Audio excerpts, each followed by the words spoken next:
Hey, what's up YouTube? OCTurboJoe again with another vlog for the Perrin AOS. So if you haven't seen my last one, go ahead and check out the link below. But basically I'm doing this 1,000-mile check at the inlet hose right here, where the check valve is, to see if there's any oil that has gone through the AOS. So let's do a real-time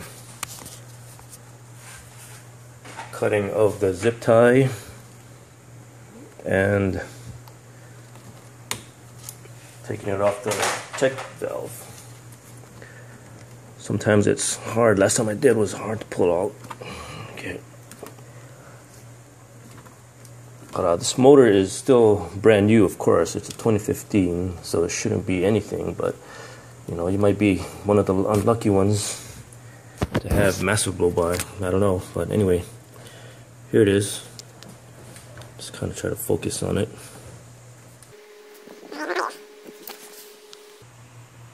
Okay, now I managed to get it focused. So if you look in there, it's totally white in here. If I stick my finger in there, there's no oil. And the hose coming from the top of the AOS is dry. Okay, so it does its job well, I mean, especially for a new motor. But I drive my car pretty hard, and I mean, you guys see my videos. Sorry guys, I put it on the zip tie there just in case a bug wants to sneak in. But going back to what I said, yeah, so I drive my car pretty hard whenever I get the chance. If I had a choice between going through a back road or a freeway, I'll take the back road unless I need to be somewhere in a hurry. But every time I check my my oil level, I always check the AOS, make sure nothing's leaking. Because if this leaks, I get a boost leak or a vacuum leak. So that's that. And like I said, this retains the PCV, so you want this to help reburn some of the blow-by air, I guess, that goes through this AOS, same way as stock, except that now you don't have oil going in there. That's one of the reasons why I chose this AOS. For IAG and Crawford, like I said before, they delete the PCV, and it's mostly for racetrack use.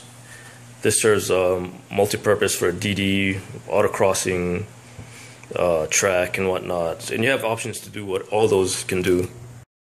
Now, Grimspeed AOS, which is easy to install, but it has a major design flaw because it's mounted here where the filler cap is. At all times, no matter what load you're at, it's always pushing blow-by up here. So if you imagine you were to take this off and turn your car on, it would be dancing all the time, and that's the pressure that you get. So with that pressure, there's a vacuum at the top where it goes back to the intake. Well, that vacuum is going to suck all that oil and whatever it takes. I mean, they claim that the crank vents and the heads hoses will meet here and hit at a 90-degree angle and drop all the oil. But at the same time, you have all that pressure pushing it up, so oil's going to make its way back anyway.